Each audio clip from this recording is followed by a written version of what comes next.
So today I want to talk about something that has been bothering me for a long time during my process, during my journey, during my healing process. And it's the idea that is toxic positivity.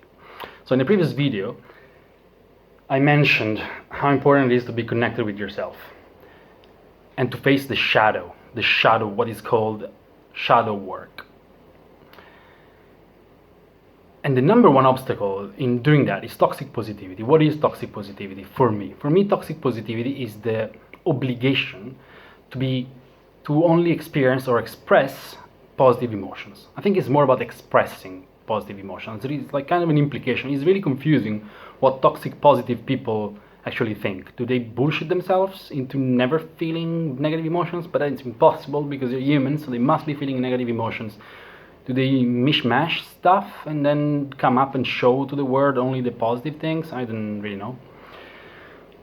But the key here is that basically toxic positivity is the idea of forcing constantly like a positive outlook or looking at the bright side, negating and therefore not validating the negative feeling that someone is experiencing at that moment, which is absolutely fundamental, crucial, non-negotiable step in order to process that feeling and to heal.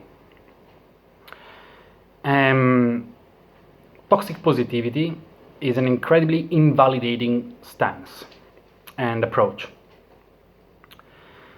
And it's kind of dehumanizing, or I mean, it can be one of two things. It doesn't make any sense to me why people behave in that way, so I've just noticed that this is very present, that it has been hurting me until I overcame that intellectually and spiritually, I guess, emotionally, because you never overcome something purely intellectually.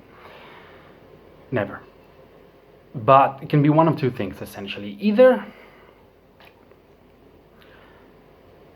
it's the idea that you're supposed to hide your negative emotions, that they're not welcome, that there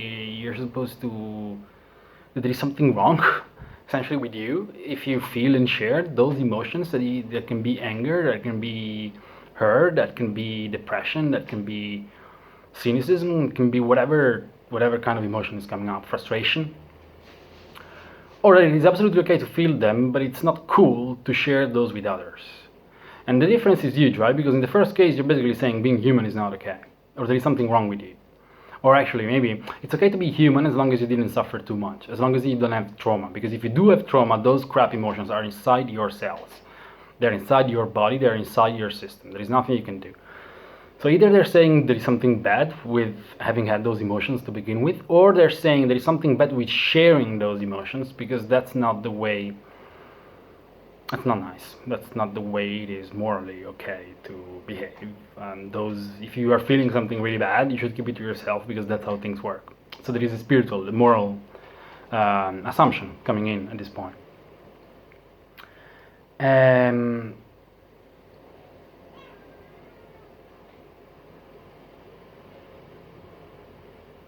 So what? So nothing. I think just that essentially toxic positivity is a massive problem. I don't know exactly where it comes from. I think it comes from fear, right? I mean, to me, it's all positive, but it comes from fear. It comes from the fear of difficult emotions, and it comes from a very selfish perspective, which is basically, it's kind of like the prisoner dilemma in economics. Like, as in, when someone is sharing a difficult emotions or a negative emotion, the vibe is negative. Like it's tough, like it's difficult. Like someone is telling a joke and is super happy, it's better for you. Someone is really in a crappy mood, it's tougher for you.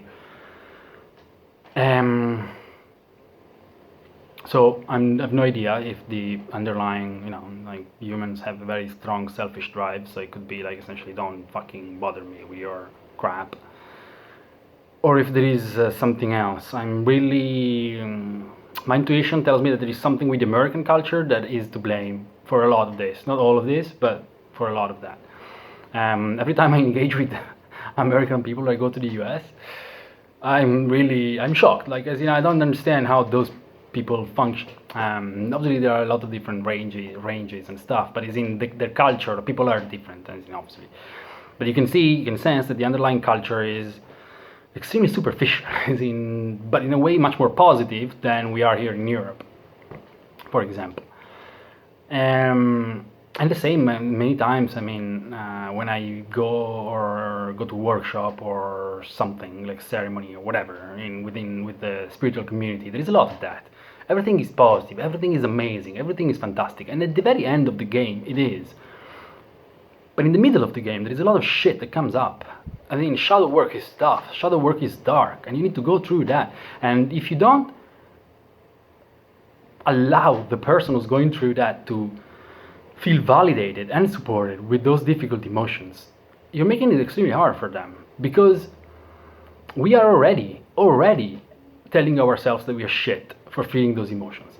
A lot of those emotions, especially shame, is basically like a negative judgment of ourselves, and we are already being conditioned to think less of ourselves when you're not feeling great. So we are already kind of castrating, adding suffering to the original pain to ourselves, most of us. And this toxic positivity, it's skipping the point. It's skipping the core of where you are, who you are in that moment, of what you need in that moment. It's basically not allowing you to be seen as a whole, as who you are, including that part, your shadow part, that you're already casting away. And then you find the courage to share, because the pain is too much. I guess, like, not for everybody, but most oftentimes that's the reason why people reach out. And you get some crappy stuff like saying, oh yes, but some people have it worse, or oh, but all is great, all is fine. Maybe the intention is great, maybe the intention is pure and good behind it, but the end result is that you don't get what you really need, which is someone to hold the space for you to feel whatever you need to feel. So, as far as I'm concerned, toxic positivity is extremely toxic because it stops healing. And everything that stops healing and rejects the truth, because those emotions are true, you felt them, and as long as we can't get rid of them, it's impossible, they are there, those things happen. That's why when I talk about the truth, I talk about this as well as many other things. It's a great example of why the truth is so important, because you can't, no matter how much you bullshit, you can't, by definition, change the truth. You felt that shit, and the universe has them stored on your to-do list. So even if you toxic positivity, like, oozy them, like everything is great, everything is awesome, always gonna be okay, everything is great, you're fine, oh, but everything, be happy, be joyful, put on a smile. No amount of that will ever make those feelings disappear. When instead someone holds you in that space or gives you permission to feel whatever it is that you're feeling, possibly letting you know that you're not gonna die because of those feelings, that you will survive, that what you're going through is okay, that they empathize with you, even if they can't take the pain away, they understand. And they're there. You can connect with people even when experiencing extremely tough emotions. That is priceless. And that is why therapists are there. Good therapists, at least, are there.